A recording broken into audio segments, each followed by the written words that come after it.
अस्सलाम वालेकुम नाजरीन कराम, नई वीडियो में आपको खुश आमदीद कहते हैं। मुस्लिम लीग नून पंजाब के ग्राउंड से इस वक्त मुकम्मल तौर पर गायब है। आप भी कहेंगे कि मैं ये कैसी बात कर रहा हूँ, कल ही मियाँ साहब सियालकोट गए थे। बिल्कुल, उनको मुख्तलिफ जगहों पर ले जाया जा रहा है, उनको भेजा जा रहा है, बिजनेस कम्यूनिटी से उनको मिलवाया जा रहा है, लेकिन वो बंद कमरों की मीटिंग्स और इजलासात हैं। वहाँ पर सिलेक्टेड लोगों को भेजा जाता है सारी क्लियरेंस करके कि कोई वहाँ पर ऐसा नारा ना लगा दे इमरान खान के हक में या मियाँ नवाज शरीफ के खिलाफ या शरीफ खानदान के खिलाफ। तो पूरी क्लियरेंस के बाद उन लोगों को वहाँ पर बिठाया जाता है।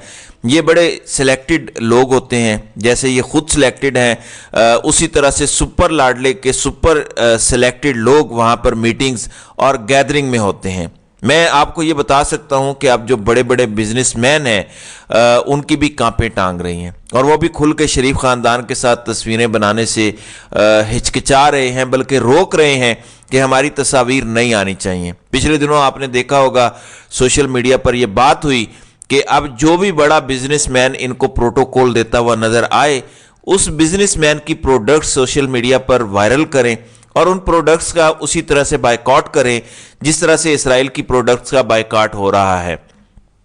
तो ये भी खौफ बिजनेस कम्युनिटी में है कि कहीं हमारी प्रोडक्ट्स का बायकॉट ना शुरू हो जाए। नून लीग के लोग आपको कहीं कैंपेन करते हुए नजर नहीं आएंगे, कहीं पे नून लीग के लोग आपको सड़कों पर नजर नहीं आएंगे, गलियों में नजर नहीं आएंगे, डोर टू डोर कैंपेन में नजर नहीं आएंगे। आप अंदाजा लगाएं कि 72 दिन रह गए हैं इलेक्शंस में, लेकिन अभी तक कब्रिस्तान जैसी खामोशी है। सिवाय पाकिस्तान तहरीक इंसाफ और कुछ पीपल्स पार्टी ने भी जलसे किए हैं, लेकिन नून लीग जो खुद को इस वक्त हुक्मरान खानदान तस्वुर कर रही है, और वो दुरुस्त तस्वुर कर रही है, क्योंकि जाहिर है निगरान हुकूमतें उनकी अपनी है। निगरान हुकूमतों में बैठे हुए राजे रियाज, ये निगरान हुकूमतें जो है ख़त्म होते ही उन्होंने नून लीग में शामिल होना है। आधी से ज़्यादा निगरान काबीना नून लीग की है, लेकिन आगे का भी वो कहते हैं कि सादा अक्सरियत दी जाए, कोई कहता है कि 2/3 अक्सरियत दी जाए। हालांकि ये एक काउंसलर बनने के अहल नहीं है। नफरत इस वक्त पाकिस्तान की तारीख में सबसे ज़्यादा इनके लिए मौजूद है, लेकिन सुपर लाडले की ख्वाहिशात देखें कि मुझे 2/3 अक्सरियत चाहिए। 21 अक्टूबर को इनका पहला और आखिरी जलसा हुआ था जिसमें पूरी हुकूमत, पूरा निज़ाम इनको सपोर्ट कर रहा था, लेकिन उसके बाद से मुकम्मल खामोशी है। फिर नाज़रीन इकराम, एक और चीज़ बड़ी हैरान कुन है। मरियम नवाज जो कि रोज़ाना 5-7 जहरीली ट्वीट्स जब तक ना करें उनको सुकून नहीं आता, उनका ट्विटर इस वक्त खामोश है। अब मरियम नवाज के ट्विटर पर या तो रीट्वीट्स हैं या तो ट्वीट्स हैं तो माशाल्लाह वगैरह लिखा हुआ नजर आता है। मरियम नवाज वैसे तो फ्यूचर की प्राइम मिनिस्टर के तौर पर उनकी ब्रांडिंग की जा रही है, बेनज़ीर बना के उनको पेश किया जाता है, लेकिन जिस तरह की वो ट्वीट्स करती हैं, फिर फुटबॉल से जैसे खेल रही हैं, जिस तरह से ड्रामे कर रही हैं, मतलब ये मुकद्दर है पाकिस्तान का, जिस वजह से लोगों के अंदर बहुत नफरत है कि ये लोग हमारा मुकद्दर है। अवाम लाए तो कोई मसला नहीं। आप देखें, ईसा नकवी ने एक ट्विटर पोल करवाया जिसमें पूछा गया कि आप इनमें से किसको वजीर आजम बनाना चाहते हैं, मुअज़्ज़म नियाज़ी या नवाज शरीफ। तो मुअज़्ज़म नियाज़ी को 95% वोट पड़े और 5% नवाज शरीफ को। तो ये इनकी असल वक़्त और हालात हैं। अब अवाम तो इनको नहीं लाना चाहते, लेकिन सबको पता है कि किस तरह से इनको ज़बरदस्ती पाकिस्तान पर मुसल्लत करने की कोशिश की जा रही है। अच्छा, अब मरियम नवाज के ट्विटर का जहर भी निकल चुका है। आखिर क्या वजह है? फिर नून लीग ग्राउंड पर भी नहीं है और ट्विटर पर भी यही हाल है, कोई अटैक नहीं है, कोई जहर नहीं है। एक तो ये वजह हो सकती है कि वो अवाम में इसलिए नहीं जा रहे कि वो इतने पुरएतमाद हैं कि हमें वोट डालें ना डलें, इलेक्शन कमीशन हमारे ही वोट्स का ऐलान करेगा, इलेक्शन कमीशन तो हमें ही जितवाएगा, घर की बात है, कोई मसला नहीं है। लेकिन ये एतमाद है। वैसे मैं ये बाय करने को तैयार नहीं हूँ, क्योंकि जितना मर्जी एतमाद हो, एक ड्रामा तो क्रिएट करना है कि डोर टू डोर कैंपेन हो रही है। ये तो नहीं हो सकता कि घरों में बैठे रहें। दूसरा ये कि अभी इनकी खुद अंदरूनी खाना गेम बिगड़ चुकी है और ये बिल्कुल दुरुस्त मामला चल रहे हैं।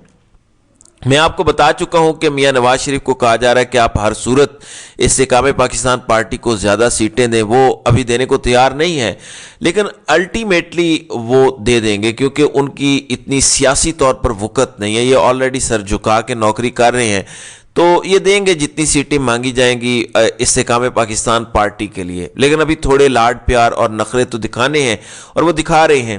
لیکن جب اس زبان میں کہا جائے گا جس زبان کو میاں صاحب سمجھتے ہیں، پھر میاں صاحب کہیں گے جی حکم 20 نہیں 25 سیٹیں دیں گے، تو میاں صاحب بھاگ کے دیں گے، کیونکہ یہ اوپر والوں کو پتہ ہے کہ میاں صاحب کی بازو مروڑ کے وہ یہ سب کریں گے، پیار کی زبان سمجھیں گے، ڈانٹ کی زبان سمجھیں گے، کون سی زبان سمجھیں گے، لیکن یہ دیں گے استحکام پاکستان پارٹی کو سیٹیں.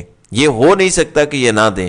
تو اندرون خانہ معاملات بھی گڑبڑ ہیں، لیکن مین وجہ یہ بھی ہو سکتی ہے کہ انہیں پتہ ہے کہ الیکشن ابھی نہیں ہونے، کیونکہ ان کے حق میں چیزیں تو ہو نہیں سکتی. گراؤنڈ پر کوئی الٹا سیدھا جو مرضی کر لے، عوام نے تو ماننا نہیں ہے، اس لیے الیکشن ہمیں سوٹ نہیں کرتے، الیکشن ہونے ہی نہیں ہے.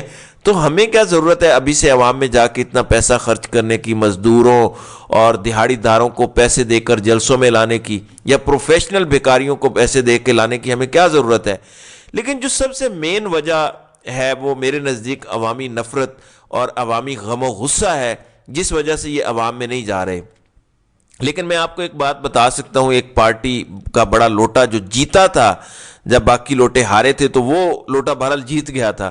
اس لوٹے نے آ کر بتایا کہ میرے ساتھ بہت برا ہوا ہے، مجھے عوام میں مار پڑتی رہ گئی ہے، میں بڑی مشکل سے بچا ہوں. خدا کا واسطہ ہے خیال سے جاؤ، احتیاط سے جاؤ، حالات باہر بہت خراب ہیں. جیسے آج کل ہم کراچی میں نکلتے ہیں تو یہ ڈر ہوتا ہے کہ کسی وقت بھی سٹریٹ کرائم ہو جائے گی، کسی وقت بھی کوئی آ جائے گا، پستول دکھائے گا اور سارا کچھ جو جیب میں ہوگا وہ لے جائے گا. تو اسی طرح کا انہیں بھی خوف ہے کہ اگر یہ نکلیں گے تو عوام ان کے پلے کچھ نہیں چھوڑے گی. ابھی آپ نے عابد شیر علی والی ویڈیو دیکھی ہوگی، تو یہ عوامی غیظ و غضب کی وجہ سے نہیں نکل رہے، ان کو خوف ہے. میں اس چیز کو سپورٹ نہیں کرتا کہ کوئی قانون ہاتھ میں لے، کوئی گالم گلوچ کرے، کوئی تشدد کی راہ اپنائے، کوئی ہاتھا پائی کرے، کوئی اس طرح سے نقصان پہنچانے کی کوشش کرے.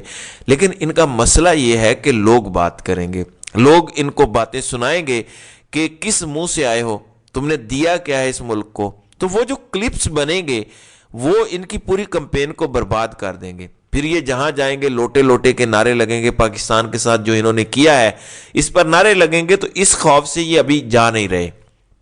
دیکھیں لوگوں میں فرسٹریشن بہت زیادہ ہے. آپ دیکھیں شاہ زیب خانزادہ کی اہلیہ کی تصاویر بہت سی لوگوں نے سوشل میڈیا پر ڈالی ہیں. جب انہوں نے خاور مانیکا کا فکسڈ انٹرویو کیا تو لوگوں نے بہت ان کی اہلیہ کے حوالے سے باتیں کی، تصاویر لگائیں.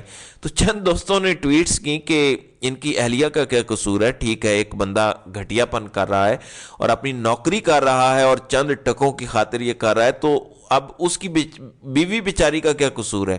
لیکن انہیں بھی گالیاں پڑی ہیں. جواب میں لوگوں نے کہا ہے کہ تم بڑے اخلاق کے چیمپئن بنتے ہو، فلاں جگہ پر جو ہو رہا ہے اس پر کیوں نہیں بات کرتے، خواتین قیدیوں پہ کھل کر کیوں نہیں بات کرتے، عمران خان کی بیوی پر جو حملے ہو رہے ہیں اس پر بات کرو. تو اس وقت لوگوں کے اندر اتنی نفرت اور غصہ ہے، اتنی فرسٹریشن ہے کہ لوگ بالکل کوئی بات سننے کو تیار نہیں ہیں. تو یہ جہاں جائیں گے ان کو باتیں سننے پڑیں گی، لوگوں کو فیس کرنا پڑے گا. جو انہوں نے 18 ماہ میں ملک کے ساتھ کیا ہے اس کی سیاسی قیمت تو یہ ادا کریں گے.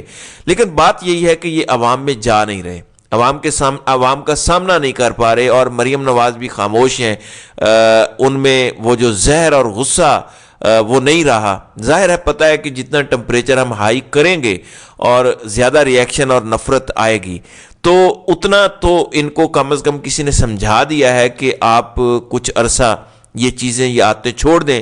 لیکن مجھے یقین ہے کہ مریم نواز باز نہیں آ سکتی، نہ وہ اداروں کے خلاف بات کرنے سے باز آئیں گی اور نہ ہی گھٹیا اور سخت ری ٹویٹس کرنے سے. تو ضرور وہ کسی اور نام سے اکاؤنٹ کوئی چلا رہی ہوں گی اور اس سے وہ ٹویٹس کر رہی ہوں گی اور اس سے وہ ری ٹویٹس بھی کر رہی ہوں گی. تو ناظرین کرام، آپ کی اس ویڈیو کے حوالے سے کیا رائے ہے؟ آپ اپنی رائے کا اظہار کامنٹ سیکشن میں ضرور کیجیے گا.